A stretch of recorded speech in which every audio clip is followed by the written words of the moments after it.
In the frigid expanse of the Arctic Ocean, the year 1942 marked one of the most perilous chapters in the Battle of the Atlantic. The Allied lifeline to the Soviet Union, known as the Arctic Convoys, carried weapons, fuel, and supplies through the world's deadliest seas. Among them, Convoy PQ-17 would become a symbol of tragedy, confusion, and mystery, a mission whose fate still haunts historians. On June 27, 1942, 35 merchant ships departed Fullfjordur, Iceland, under the banner of PQ-17, their destination, Murmansk, the Soviet Union's vital northern port. Escorted by 6 destroyers, 4 corvettes, 2 anti-aircraft ships, and a screen of submarines, the convoy represented the best that Britain and the United States could muster for Arctic defense. Each ship's hold brimmed with tanks, aircraft, ammunition, and fuel, over 200,000 tons of supplies desperately needed on the Eastern Front. For the men aboard, the Arctic was a merciless enemy of its own. Temperatures plunged below 20 degrees, ice formed thick on decks, and the constant threat of Luftwaffe reconnaissance loomed overhead. Every dawn could bring discovery, every dusk could bring death. But despite the cold and fear, spirits were steady, until the morning of July 4th, when everything changed. British intelligence had intercepted radio traffic suggesting the German battleship Tirpitz and heavy cruisers had left their Norwegian fjords. The Admiralty, fearing a massacre, issued a fateful order: convoys to scatter. It was a message that sealed the fate of PQ-17. Deprived of its escort, 35 ships scattered across hundreds of miles of ocean, defenseless and exposed to the waiting U-boats and bombers. Within hours, the Arctic sky burned. German aircraft from Bannock Airfield swooped low, their bombs striking with ruthless precision. The Liberty ship SS William Hooper erupted in a column of fire. The Peter Kerr followed soon after. Survivors later recalled torpedoes that seemed to strike from nowhere. No periscope wakes, no radar warning, no sign of an attacker. Some reported hearing the roar of aircraft engines that never appeared. The chaos and isolation made each ship a lonely target in an ocean of death. By July 10th, only 11 of the original 35 vessels reached Murmansk. 24 were lost, sunk by submarines, aircraft, or, in some cases, by means never fully explained. The destroyer, HMS Keppel, which returned to the area days later, found only oil slicks and shattered lifeboats adrift in fog. No survivors, no wreckage that could tell a coherent story. Post-war analysis revealed that Tirpitz had, in fact, turned back before ever reaching PQ-17's route. The order to scatter had been based on incomplete intelligence and fear of a phantom threat. Yet the mystery remained. Not all of the convoy's losses matched known U-boat claims or Luftwaffe records. Some sinkings appeared in logbooks without confirmed enemy contact. A few ships, like the SS River Afton, vanished completely. No radio calls, no flares, no traces. Among the documents recovered from the Admiralty archives decades later was a message sent from the convoy commodore, Jack Broom, before communications were lost. Enemy unseen, torpedoed without warning, no aircraft sighted, believed attacked by unknown means. Historians have debated his words ever since. Was it panic, a misread of radar, or evidence of experimental German tactics? Magnetic torpedoes or acoustic homing devices not yet officially in use. For the men who survived, the memories of PQ-17 remained an open wound. "We were abandoned to the sea," one sailor later said. "The ice was white, the sky was white, and death came from somewhere we couldn't see." His words encapsulate the deep psychological scars left by that week of terror in the Arctic. The loss of PQ-17 became a turning point in naval strategy. Never again would a convoy be ordered to scatter under threat of surface attack. The Admiralty revised communication protocols, improved aerial reconnaissance, and refined the use of ultra-intelligence. Yet, even with all these lessons, certain entries in German naval logs never accounted for the precise timing and location of PQ-17's missing ships. Some believe that misreported positions during the chaos created a mystery where none existed, that ships went down far from where their signals were last recorded. Others, however, point to unusual sonar echoes detected during later surveys in the Barents Sea, suggesting wrecks lying in unexpected areas far beyond the plotted convoy path. The exact reason why remains a subject of speculation and research to this day.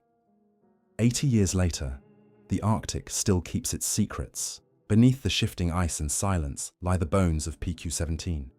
Cargo ships that vanished not only from the sea's surface, but from history's certainty. The Convoy story is one of courage, fear, and a fatal command. And as the surviving icebound wrecks slowly decay, they whisper of a war fought in blinding cold and blinding doubt. A mystery that begins but does not end with PQ-17. Autumn 1942, the Atlantic convoys had become the very veins of the Allied war effort.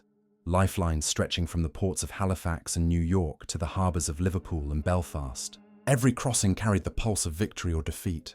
That fall, one convoy, designated SC-107, set out across the North Atlantic on what was meant to be a routine mission. Instead, it would become another haunting chapter in the long shadow of the Battle of the Atlantic, where not all sinkings could be explained, and some ships simply disappeared.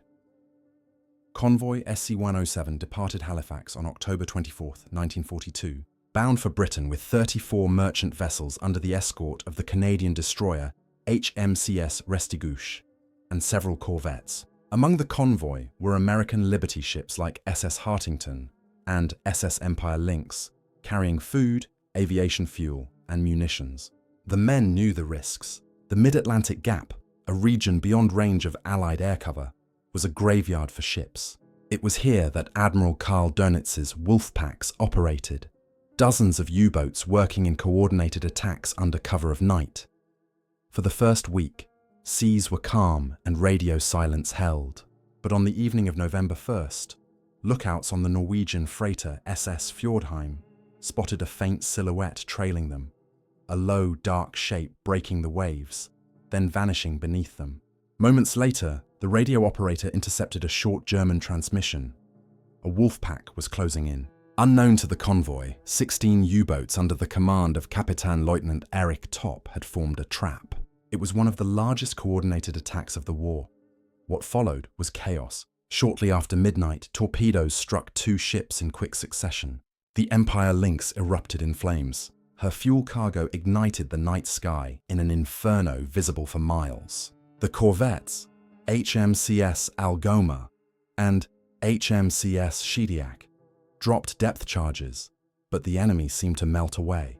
By dawn, 5 ships were gone, and still, no confirmed U-boat sightings. Historians later noted something strange about these sinkings. Some of the ships appeared to have been struck from angles inconsistent with known U-boat positions. In Admiralty records, intelligence officers remarked that several attacks were carried out by torpedoes with no preceding periscope sighting, wake or radar contact. At the time, this fueled rumors of new German weaponry, perhaps acoustic torpedoes, guided by sound rather than sight. But the first confirmed use of such technology wouldn't occur until mid-1943. The attack intensified over the next 3 days. On November 3rd, the Liberty ship SS Wilton Lodge transmitted a final broken message. Engines stopped. No enemy seen. The ship was never heard from again. When rescue vessels arrived at the coordinates, they found only floating debris and, chillingly, no oil slick, suggesting an explosion from within rather than a torpedo strike. The Canadian Naval Intelligence later investigated sabotage, but no evidence was ever uncovered.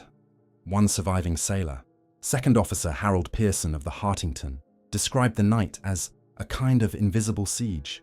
In his diary, he wrote, "We fired at shadows. The sea was calm, but every wave seemed to move with intent. We heard torpedoes hit before anyone saw their trail. It was as if the ocean itself had turned against us."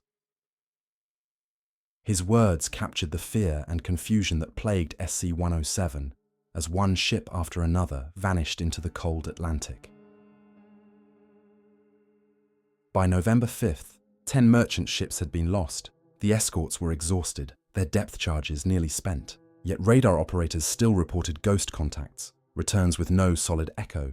Some officers dismissed them as atmospheric interference, common in the North Atlantic. Others weren't so sure. The notion of stealthy U-boat movements, possibly aided by intelligence leaks, circulated among Allied analysts, especially after reports emerged that German radio traffic seemed to anticipate the convoy's evasive maneuvers.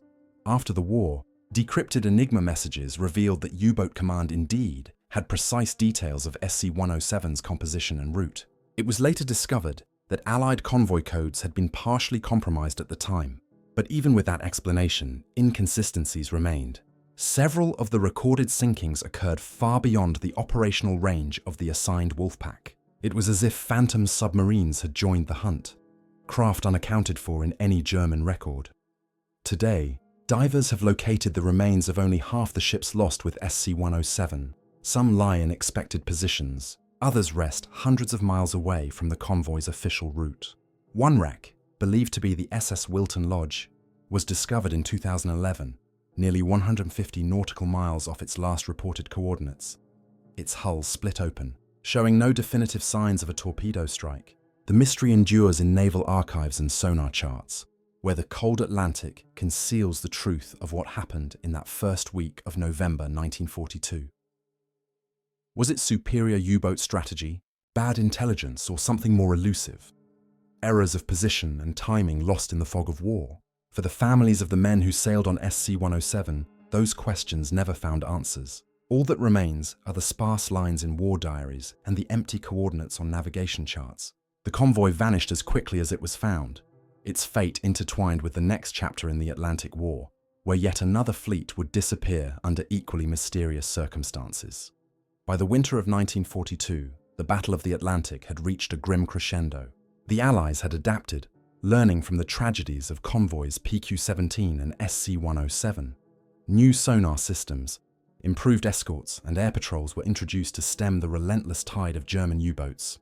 Yet, despite these advances, one convoy, ONS 154, would suffer a devastating and deeply puzzling fate in the no-man's land of the mid-Atlantic Gap, where no aircraft flew and no radar could reach.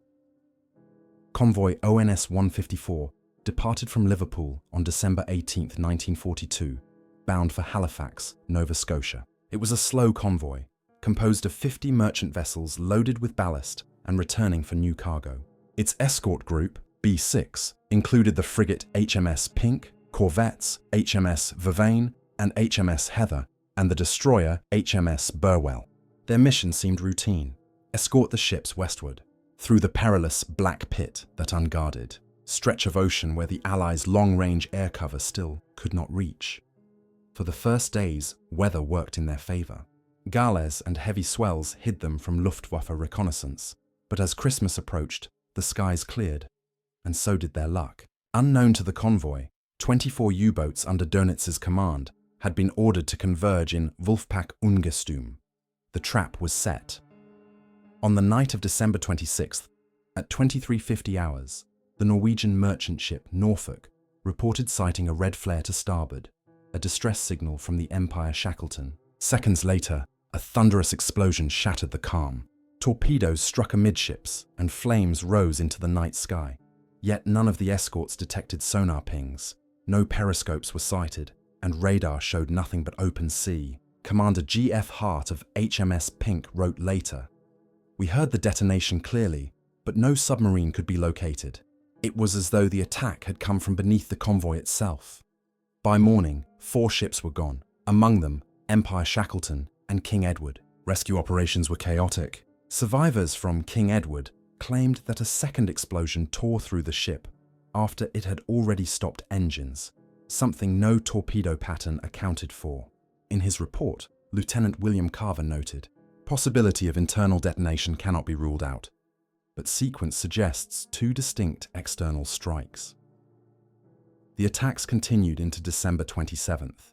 Ships at the rear of the convoy, Melrose Abbey, Hector, and St. Margaret, were hit in rapid succession, yet not a single U-boat was confirmed sunk or even detected during the entire engagement. The escort group launched 86 depth charges into the darkness. All missed.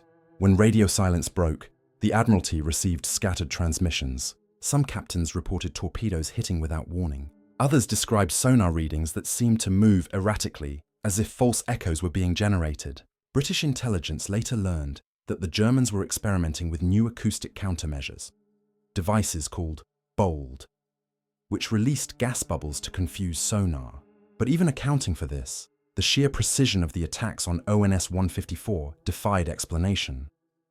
On December 28th, Commander Hart made the agonizing decision to break off and lead survivors west. 21 ships were already gone.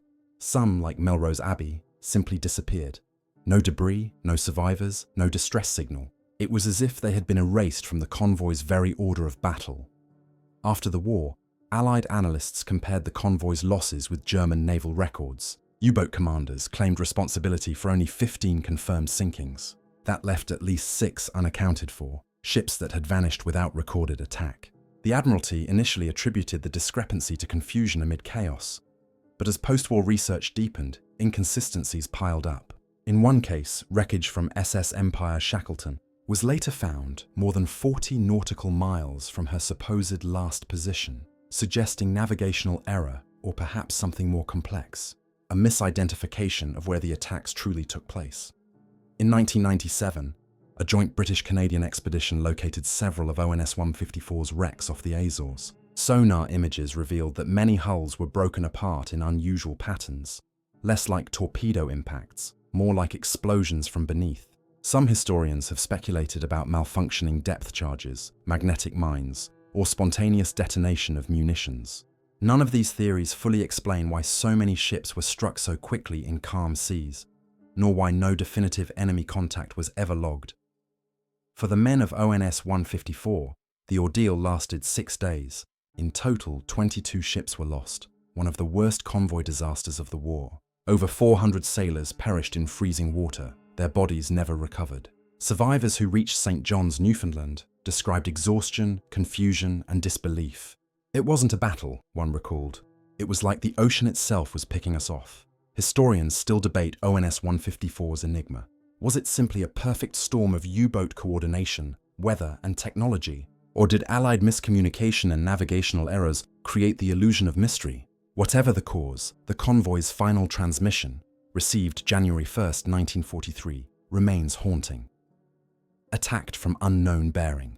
Convoy breaking up. God help us all. The Battle of the Atlantic would soon turn in the Allies' favor, but for those who sailed with ONS 154, victory came too late. Their ships rest in silence, scattered across the deep, a reminder that even with all the records, codes, and charts, the sea keeps its own counsel. And as 1943 dawned, the mystery of ONS 154's missing ships set the stage for another year of danger, deception, and unanswered questions. By mid-1944, the tide of the Atlantic War had finally begun to turn. Allied convoys now sailed under the vigilant eyes of long-range aircraft, advanced sonar escorts, and radar coverage that stretched from Newfoundland to the western approaches of Britain. German U-boat losses were mounting, and Admiral Donitz's wolf packs were being hunted rather than feared. Yet even in this new phase of control, one convoy, HX-239, would deliver a haunting reminder that the sea never gives up all its mysteries. Amidst success and new technology, a single ship's disappearance under baffling circumstances would leave questions that persist to this day. Convoy HX-239 departed New York on May 13, 1944, bound for Liverpool. Comprised of 82 merchant vessels, it represented the pinnacle of Allied coordination.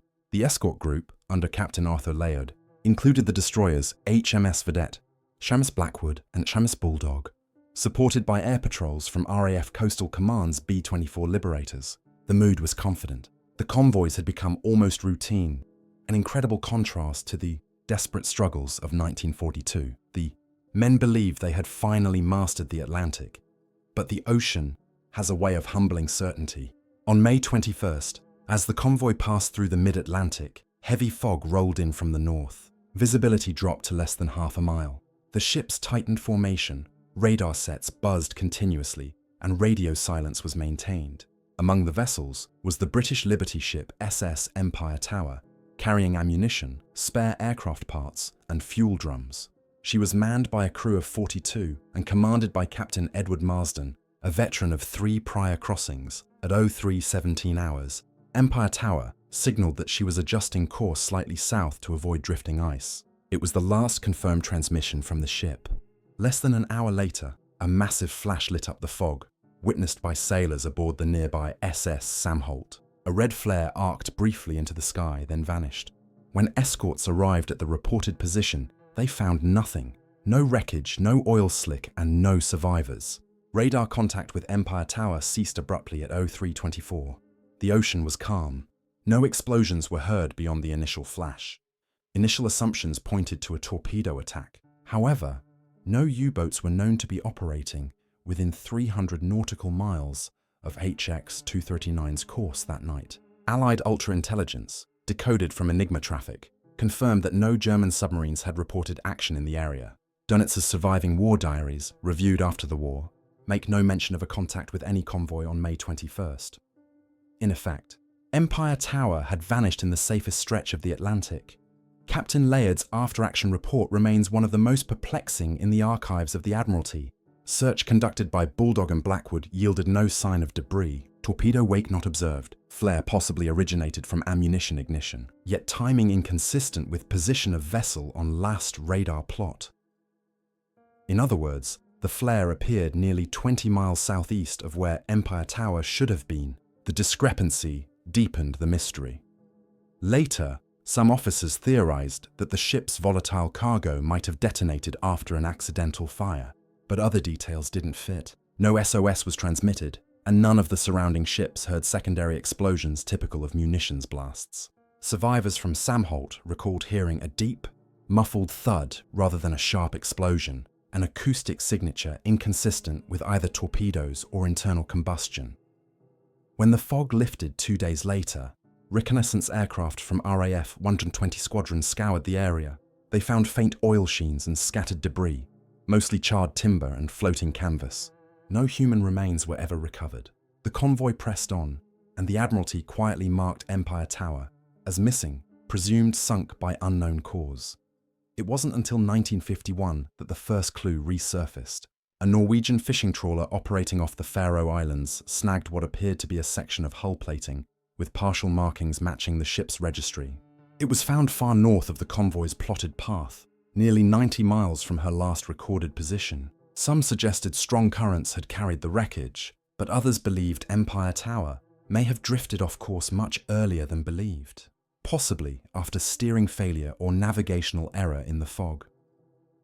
Declassified naval intelligence from 1978 introduced yet another possibility. Allied records revealed that a British aircraft may have dropped a pattern of depth charges in that vicinity on the same night, believing it had detected a U-boat contact. No U-boat was ever found. But if Empire Tower had strayed from formation, it's conceivable she was accidentally targeted. The official record neither confirms nor denies this scenario, but the coincidence of time and position is chilling. Today, the wreck of SS Empire Tower has never been definitively located. Several expeditions have scanned the suspected area with side-scan sonar, revealing a handful of anomalies, but nothing conclusive. Some historians believe the ship broke apart mid-ocean from an internal detonation. Others suspect friendly fire, a tragic result of wartime confusion. A few argue that records of U-boat movements late in 1944 were incomplete, leaving open the faint possibility of a rogue submarine operating outside command structure in the war's final chaos. Whatever the cause, the loss of Empire Tower cast a somber shadow over HX-239's otherwise successful crossing. The remaining 81 ships arrived safely in Liverpool on May 31st. In the official Admiralty communiqué, the loss was described in one sentence: one vessel missing, presumed lost. No further investigation followed, but the sea never forgets. In modern naval history circles, the vanishing of Empire Tower has come to symbolize the lingering unpredictability of the Atlantic War, a reminder that even in 1944, with victory near, mystery still sailed among the convoys. The fog closed, the flare rose, and then, just as quickly, the ocean was silent again. What truly happened that night remains unknown, its answer resting somewhere in the deep, silent Atlantic. March 1944. The Arctic Ocean, vast and silent, was once again the scene of a perilous journey. The route from Loch Ewe, Scotland, to Murmansk, Soviet Union, was among the most dangerous of the Second World War, an icy corridor lined with wrecks and haunted by memories of PQ-17's destruction 2 years before. Yet despite those ghosts, the Arctic convoys continued, carrying vital war supplies to the Eastern Front. Among them, Convoy JW58 would stand as both a triumph and an enduring mystery, marked by the unexplained disappearance of one ship, the SS Fort Bellingham. Lost without a trace in calm seas and clear weather, JW58 departed Loch Ewe on March 27, 1944, under heavy escort. It was one of the most heavily protected convoys of the entire Arctic campaign. 49 merchant ships shielded by 23 warships, including the destroyers, HMS Onslow, HMS Obdurate, and the escort carrier, HMS Activity. The convoy benefited from continuous air cover, new radar systems, and the protection of the Royal Navy's 2nd Escort Group, led by the seasoned Captain Frederick John Walker, already a legend among convoy commanders. For the first week, everything went according to plan. German U-boats shadowed the formation but were systematically hunted down. By early April, the Allies had sunk at least 4 submarines, an unprecedented success. The men aboard JW58 could sense a shift in the tide of war. Spirits were high, despite the biting cold and the threat of air attack from Norway's coast. Then, on the night of April 2nd, the weather turned unusually tranquil. The Arctic winds subsided, and visibility stretched for miles. A rare gift in those northern latitudes. The convoy advanced in perfect formation. The SS Fort Bellingham, a Canadian-built Liberty ship carrying aircraft parts and canned rations, held position in the middle column between Empire Mace and Ocean Shield. Her captain, Harold Fenton, was an experienced seaman known for precision and discipline. The ship's last radio transmission, logged at 22:16, reported, "All systems nominal," maintaining speed and bearing. Sometime between 23:00 and 23:30, she vanished. At 23:45, the radar operator aboard HMS Obdurate noticed a gap in formation where Fort Bellingham should have been. Signal lamps flashed across the convoy to confirm positions, but no reply came. The destroyer altered course to investigate. There was no explosion, no distress flare, no smoke on the horizon, only the faint shimmer of the northern lights above a calm sea. Within an hour, HMS Obdurate and HMS Onslow were combing the area. They found nothing. By dawn, it was as though the Fort Bellingham had never existed. Not a single piece of debris was visible. Even the convoy's sonar sweeps came up empty. Captain Walker, usually unflappable, noted in his log, "No sign of wreckage or oil. Believed straggled or turned off course. Continue search." The escort carrier, HMS Activity, launched reconnaissance aircraft at first light. For 12 hours, they scanned the Arctic ice fields. No lifeboats, no bodies, no radio calls. The convoy could not linger. By 0800 the next morning, the order was given to resume course. The Fort Bellingham was officially listed as missing, presumed lost. At first, the Admiralty suspected a U-boat attack. Indeed, German records later confirmed that Wolfpack Werwolf was operating in the region. Yet none of its commanders reported a strike in that sector. Post-war analysis revealed that no U-boat was within 60 nautical miles of Fort Bellingham's last known position that night. Furthermore, no sonar operators aboard the convoy's escorts detected any torpedoes or periscope contacts. Some speculated that the ship might have struck drifting ice, but ice damage usually left visible wreckage and survivors in lifeboats. Others wondered if a cargo explosion could explain the total disappearance. Yet the Fort Bellingham carried no munitions, only food, spare parts, and aviation fuel in sealed drums. Even in the event of fire, an internal explosion powerful enough to obliterate the entire vessel without trace seemed implausible. In the years following the war, the mystery deepened. Soviet Arctic patrols operating in 1946 reported finding debris from an unidentified Liberty ship along the Kola Peninsula. Wooden crates stamped Montreal, 1943, but no definitive hull identification could be made. If it was Fort Bellingham, she had somehow drifted hundreds of miles eastward, far from where she vanished.